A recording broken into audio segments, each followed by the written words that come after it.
Deməli, Bəhrin problemini əlbəttə Bəhrin hadisələrinin mahiyyətini dərk etmək üçün Bəhrini digər ölkələrdən, həm qonşu ölkələrdən, həm region ölkələrindən, həm qlobal problemlərdən təcrid etmək düzgün deyil. Yəni Bəhrin problemi qlobal dünyada baş verən hadisələrin bir növ regionda Fars körfəzində bir proyeksiyasıdır. Ona görə də bu proyeksiyada nələr baş verir, onun mahiyyəti nədir, anlamaq üçün mütləq qlobal problemləri dərk etmək lazımdır.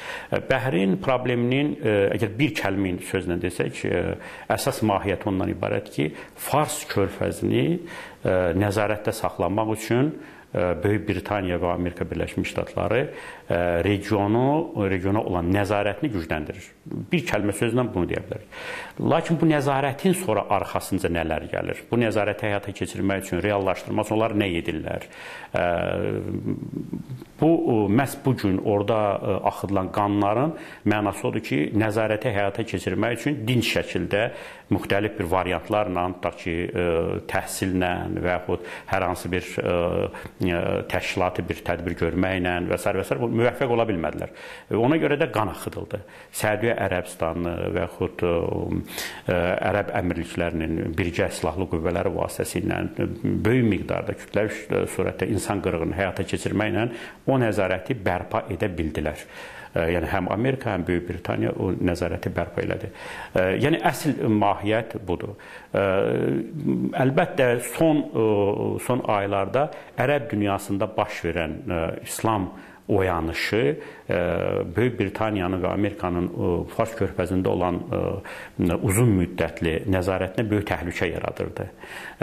Bu insanlar, ərəb xalqları bir növ çoxdan idi ki, sözün həqiqi mənasında onların üzərinə qoyulan o ad var idi ki, yatmışlar adı bir növ onu öz üzərindən götürməyə cəhd göstərirlər. Çünki ərəb dünyası başa düşdü ki, bu cür dırnaq arası varlanmaqla, bu cür dırnaq arası sosial problemlərin həlli ilə uzaq getmək mümkün deyil.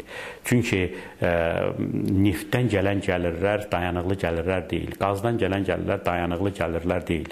Müəyyən müddətdən sonra insan kapitalı inkişaf etmədikcə, yaxşı idarə etmə yaradılmayınca mütləq cəmiyyətdə ciddi problemlər ortaya çıxacaq.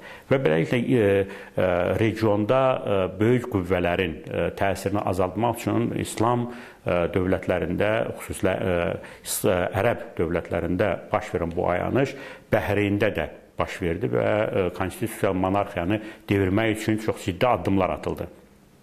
Əlbəttə, konstitusiyalı monarxiyanın rəhbəri, monarxi, kral Hamad İbn İsa Əl-Xəlif Amerikanın çox yaxın müttəfiqidir və yaxud Böyük Britaniyanın yaxın müttəfiqidir. Necə deyərlər, onların çaldığı mahnı ilə oynamağa hazır olan bir şəxsdir. Belə bir şəxsin hakimiyyətdən getməyi fərqi yoxdur. Bütün Bəhreynlə ayağa durub və yaxud ayağa durmayıb, həm Amerikanın, həm Böyük Britaniyanın maraqlarına uyğun deyildi.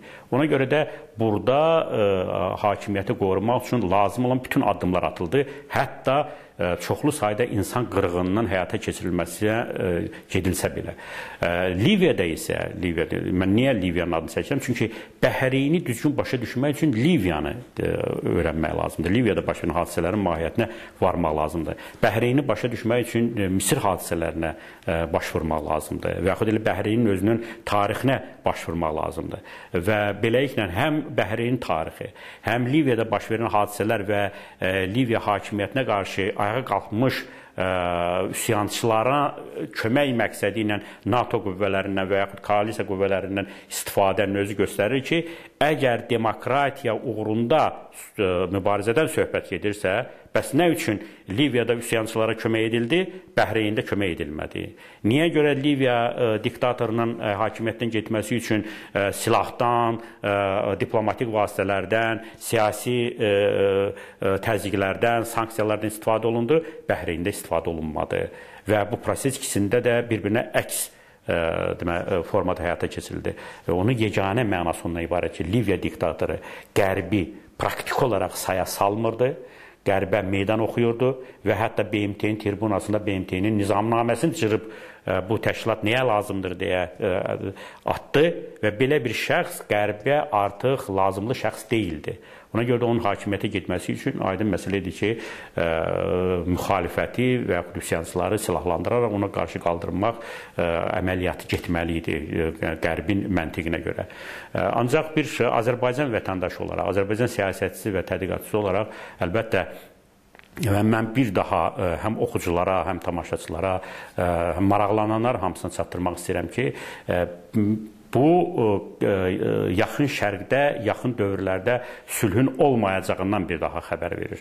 Dəfələrlə mən bu ifadəni demişəm, yenə təkrar edirəm ki, yaxın şərqdə hadisələr getdikcə kəskinləşmə istiqamətində davam edəcək. Çünki dünyanın istənilən ölkəsinin kəndarında dayanan dörd böyük problem getdikcə ciddiləşmədədir. Bu enerji problemidir, bu ərzaq problemidir, bu ekoloji problemlərdir və demoqrafik problemlərdir. Bu dörd problem istənilən bir ölkənin kəndarındadır.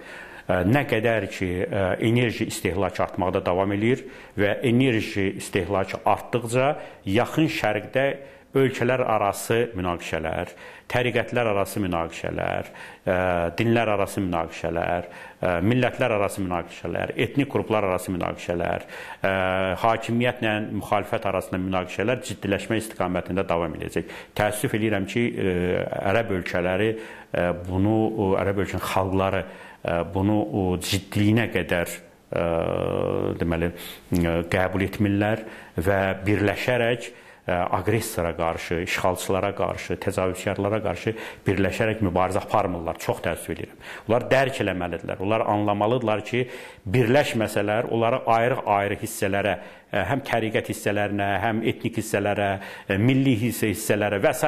hissələrə parçalayaraq getdikcə daha ciddi şəkildə nəzərət saxlamağa cəhd göstərəcəklər. Bu isə qan deməkdir. Bu isə çoxlu tələfat deməkdir. Bu insan qırğını deməkdir. Bu ölkələrin infrastrukturunun dağılması deməkdir. Sosial strukturların dağılması deməkdir. Və ümumiyyətlə yaxın şərqin yaxın 10 illiklərdə də ciddi şəkildə qanlı, qadalı bir vəziyyətdə saxlanması deməkdir.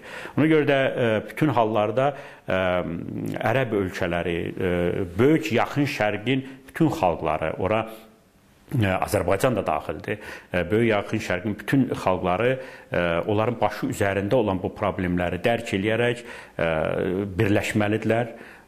Təkcə söhbət iqtisadi inteqrasiyadan getmir. Burada həm siyasi inteqrasiya ola bilər, həm iqtisadi, həm hətta hərbi inteqrasiyalar da ola bilər və özlərini, öz xalqlarını, özünə məxsusluqlarını qorumaq üçün və gələcək nəsilləri qorumaq üçün Qərb aqressorlarına qarşı ciddi mübarizə aparmalıdırlar.